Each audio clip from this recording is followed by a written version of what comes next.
99% মানুষের মধ্যে এই বিষয়টা আমরা দেখতে পাই। সেটা কি, দুইটা পক্ষ হয়ে গেছে, যে কোনো বিষয় নিয়ে বিবাদ নিয়ে, যে কোনো বিষয় নিয়ে সমস্যা হয়ে গেছে।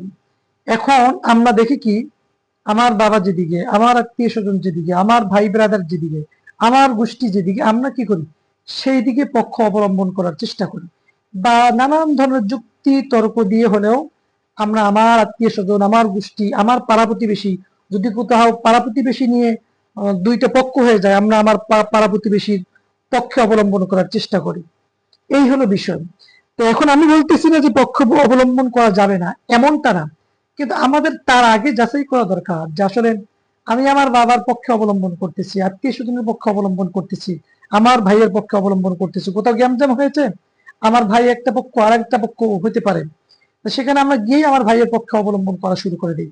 আমার বাবা আরেকজন মানুষের সাথে কি হয়েছে, সমস্যা, যে কোনো একটা সমস্যা হয়ে গেছে, গিয়েই দেখবেন যে আমরা আমার বাবার পক্ষে অবলম্বন করি। আবার কোথাও কোনো ধরনের সমস্যা হলেই আমরা আমার আত্মীয় স্বজন, পাড়া প্রতিবেশীর গোষ্ঠীর অবলম্বন কি করি, পক্ষ অবলম্বন করি। এটাই হলো আমাদের কমন একটা বিষয়, ধ্যান ধারণা। এখন এটা আমি বলতেছি না করা যাবে না, অবশ্যই করবেন।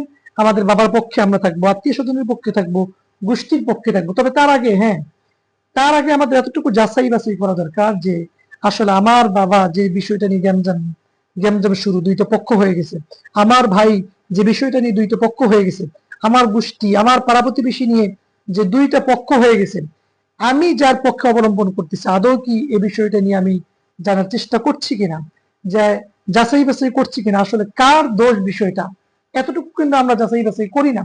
আমরা যদি কোথাও কোনো বিচারের মধ্যে যাই, কোনো কিছু না জেনে আমার আত্মীয় স্বজন দেখবো কোন দিকে আছে, সেদিকেই আমরা যুক্তি তর্ক গুলো দিয়ে নানান ভাবে আমার আত্মীয় স্বজনকে জিততেই হবে, যে কোনো ভাবে তার পক্ষে আমরা অবলম্বন করি। আমাদের মধ্যে কোনো ইনসাফ নাই। এটা হলো আমাদের সমাজের মধ্যে বর্তমান বাস্তব একটা চিত্র। এটা আমাদের মগজ এমন পছন্দ ধরছে, এটা হলো আমাদের চিন্তার এত অবক্ষয়, এটা হলো বিষয়। তো আমি যদি আল্লাহ তাআলার ওই কথাটা স্মরণ করিয়ে দিতে চাই, যদি দেই আপনাদেরকে, আল্লাহ তাআলা কোরআনে কারীমের মধ্যে আমাদেরকে জানিয়ে দিয়েছেন, ইয়া আইয়ুহাল্লাযীনা আমানু কুনু কাওয়ামিনা বিল কিসতি শুহাদা লিল্লাহি ওয়ালাউ আলা আনফুসিকুম আওil ওয়ালিদাইনি ওয়াল আকরাবিন। আল্লাহ তাআলা এখানে কত সুন্দর করে আমাদেরকে মেসেজ দিয়েছেন, আমাদেরকে জানিয়ে দিয়েছেন, ও ঈমানদারগণ, তোমরা কি করো, ইনসাফ প্রতিষ্ঠাকারী হয়ে যাও, তোমরা ইনসাফ প্রতিষ্ঠাকারী হয়ে যাও আল্লাহ তাআলার জন্য সাক্ষ্যদাতা রূপে। হ্যাঁ, আল্লাহ তাআলা পরের অংশের মধ্যে বললেন, এটা যদি তোমাদের নিজেদের বিপক্ষে হয়ে যায়, শুধু নিজের না